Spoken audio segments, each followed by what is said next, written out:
Hello dear children, welcome to Rishikul Online School. Let's continue the video lesson of chapter number 9 of history, which is about women and reform. In this module, we shall study about women education. Indian women, they had been denied the benefits of education for centuries. Even in the ancient times, it was only the ladies of royal households or upper classes who were educated. In the middle and lower classes of society, women were mostly confined to the domestic chores. Their main function was to take care of their household activities and bring up the younger ones of the family. Indian social taboos and the belief they had hindered the path of women education. Most men thought if women started going to school, they would taste the joy of freedom. This would take them away from their families and domestic work. Traveling through public spaces would have a bad influence on them. Moreover, men believed that women they should stay away from the open atmosphere of the societies.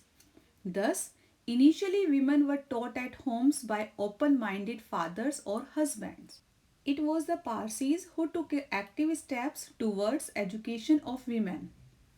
The Religious Reform Association was formed by Naroji Fardonji. It aimed at the modernization of traditional customs regarding the education and marriage of women.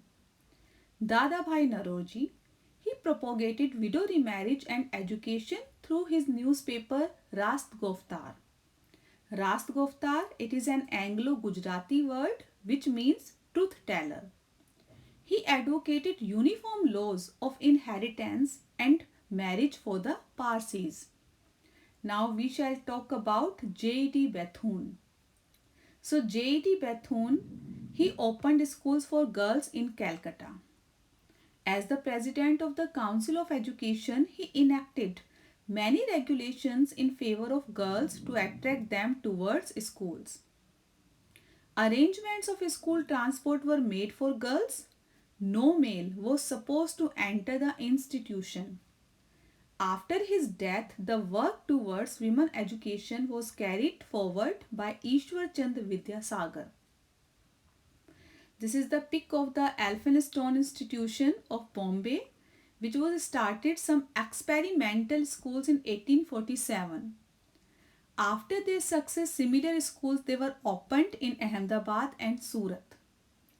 In Maharashtra, Jyotiba Phule and his wife Savitri Bai Phule opened 5 schools for girls in and around Pune in 1848.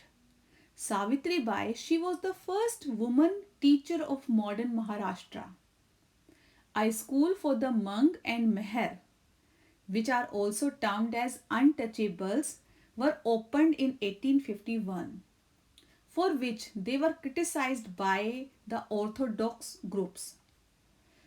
Tarabai Shinde. Tarabai Shinde, she was educated at her home in Pune.